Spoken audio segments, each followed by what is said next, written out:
Tapi kalau jin menghamili wanita kemudian keluar tidak ada anaknya, ya memang banyak terjadi. Kosong. Ya. Atau tiba-tiba sudah umur 9 bulan hilang bayinya, ada juga hal tersebut terjadi. Bisa karena faktor sihir, bisa juga karena faktor jin yang membuahi. Sandaran utama kita siapa? Allahus Somad. Berarti Allah yang menjadi sandaran kita. Qul huwallahu ahad, Allahus Somad, lam yalid walam yulad walam yakul lahu kufuwan ahad. Jangan hanya dihafalkan di lisan saja, tapi coba kita amalkan. Termasuk orang-orang yang punya was-was. Ketika keraguan datang, was-was itu datang, Allah yang jadi tempat sandaran kita. Sebelum mulai, yuk dukung dakwah Vertizon TV dengan like, subscribe, dan nyalakan notifikasi. Jazakumullahu khairan katsira.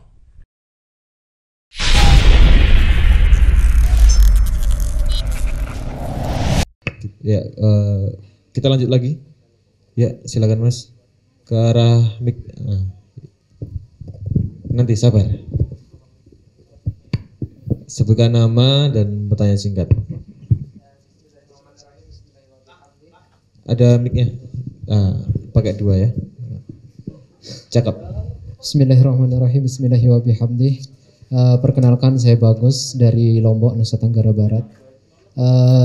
Saya ingin bertanya Ustaz, kalau kan belakangan ini kita dikejutkan ya sama ada beberapa berita yang cewek lahir hamil terus nah itu ya kasus kayak gitu. Tapi di tetangga di dekat rumah juga ada kasus yang hamil tapi saat melahirkan anaknya enggak ada gitu loh. Mungkinkah itu terjadi? Seperti itu. Syukran jazakumullah khairan katsir. Jazani Allah wa iyyakum ahsanal jaza. Ya, jadi apakah kalau orang hamil tiba-tiba setelah lahiran enggak ada? Banyak terjadi. Tapi kalau habis ditiup seakan-akan ada angin yang masuk, habis itu keluar bayi, saya rasa itu mengada-ngada. Kecuali Maryam binti Imran, ibundanya, ya, itu mukjizat. Saya rasa itu hanya mengada-ngada saja lah. Karena kan ada berita yang nambahi ya, apa itu baru cerai ya dari suaminya ya. Jadi ingin ya wallahu a'lam lah. Saya enggak menganggap hal tersebut itu bayi tiba-tiba ujuk-ujuk jadi ya hanya karena ada angin yang masuk ke organ kewanitaannya bisa jadi bayi, enggak lah. Enak sekali. Ini yang sebenarnya disampaikan oleh Imam Malik. Jadi beliau memakruhkan manusia itu menikah sama jin. Makruh hukumnya. Ini saya tulis juga di buku saya. Imam Malik membenci sekali. Kenapa? Khawatirnya kalau orang menikah sama jin, ada orang zina misalnya, ditanyain, kenapa kamu mengandung? Aku dihamili jin. Padahal dia zina. Ya akhirnya kan tidak ada hukum hudud di situ. Paham ya? Tapi kalau jin menghamili wanita kemudian keluar tidak ada anaknya, ya memang banyak terjadi. Kosong. Ya. Atau tiba-tiba sudah umur 9 bulan hilang bayinya, ada juga hal tersebut terjadi. Bisa karena faktor sihir, bisa juga karena faktor jin yang membuahi ya, hal tersebut. Atau bisa juga karena faktor janinnya itu ditumbalkan oleh orang yang sedang menetapi suatu ilmu hitam. Suatu ilmu hitam, ilmu sesat. Ini beberapa kali pernah kita dapati di daerah Banjarnegara itu. Terus 9 bulan hilang. Ya, memang indikasi kuat bayinya ditumbalkan itu. Wallahu a'lam. Seperti itu ya. Memang hal gaib di mana-mana itu tidak masuk akal, tapi memang ada. Memang nyata terjadi.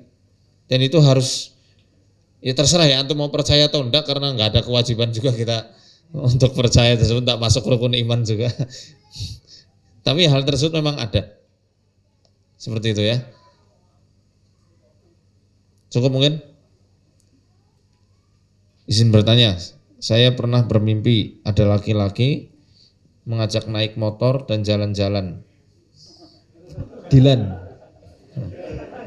Padahal di dunia nyata saya jarang sedekat itu dengan laki-laki. Dan di situ saya selalu deg-degan. Bangun tidur juga saya masih deg-degan. Apakah itu termasuk dari gangguan jin? Saya juga saat itu nyaman untuk sendiri. Mimpinya tidak sering, tapi pernah lebih dari 1 kali. Syukron, afwan. Atau jangan-jangan itu lagi habis nonton drama Korea. Kepikiran. Tapi kalau seperti ini keadaannya, memang ini salah satu indikasi ada tanda-tanda jin yang sudah mengintai. Cuma ya jangan terlalu parno nantinya. Saya khawatir saya mengucapkan ini malah takut apa-apanya. Nggak berani ke kamar mandi, nggak berani tidur sendiri, malah repotnya. Memang ini salah satu indikasi orang yang hendak dicintai sama jin atau bahkan diikuti sama jin. Tepislah seperti yang tadi sudah saya sampaikan. Latih dengan istighfar. Seperti itu ya.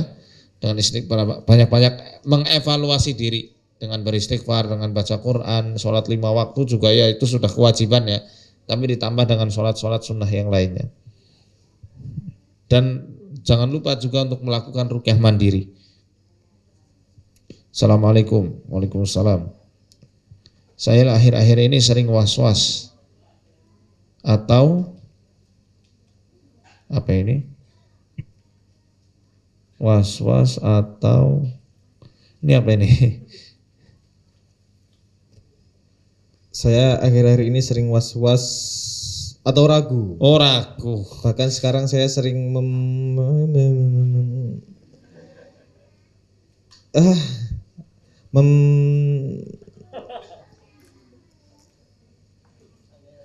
wah susah ini.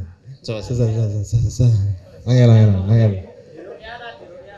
Sering membasahi.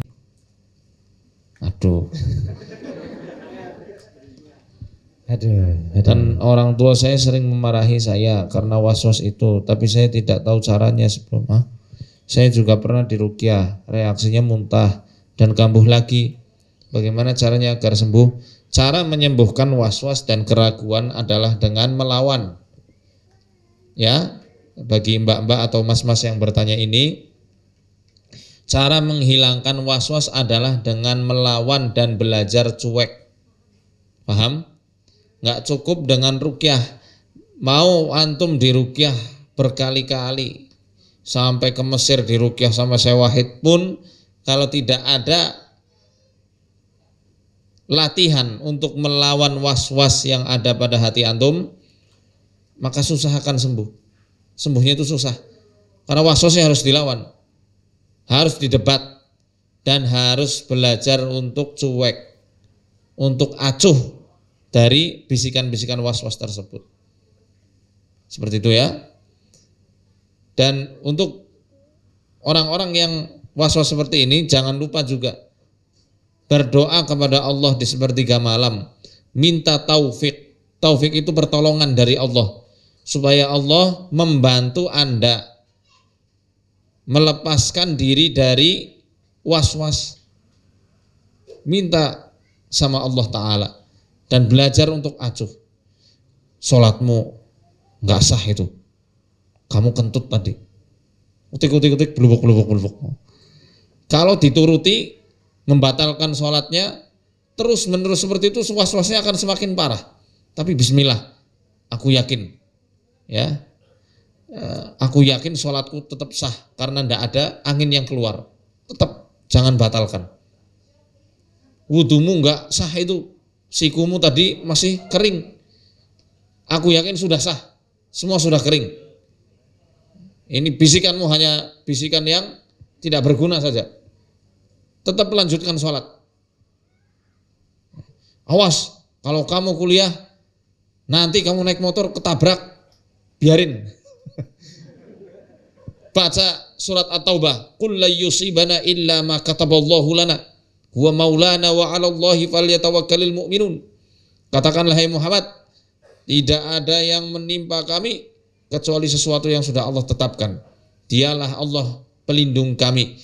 Dan hendaknya orang-orang yang beriman bertawakal kepadanya. Jadikan itu sebagai benteng. Bismillah, lanjut aktivitas, lanjut kuliah, lanjut bekerja. Orientasi kita akhirat, Allah yang lindungi kita. Sehingga was-was itu nanti nggak akan ada celah lagi untuk mengganggu antum. Berlatih untuk melawan dan jangan ada orang yang dijadikan sandaran. Sandaran utama kita siapa? Allahus Somad. Berarti Allah yang menjadi sandaran kita.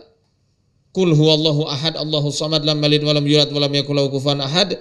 Jangan hanya dihafalkan di lisan saja, tapi coba kita amalkan. Termasuk orang-orang yang punya was-was. Ketika keraguan datang, was-was itu datang, Allah yang jadi tempat sandaran kita. Belajar acuh, Allah Maha Pemurah, Allah Maha Pengasih, Allah mengetahui bisikan hati yang jahat ini bukanlah timbul karena keinginanku, melainkan dari hembusan-hembusan dari setan-setan yang keji. Begitu ya? Ya. Wallahu a'lam bishawab.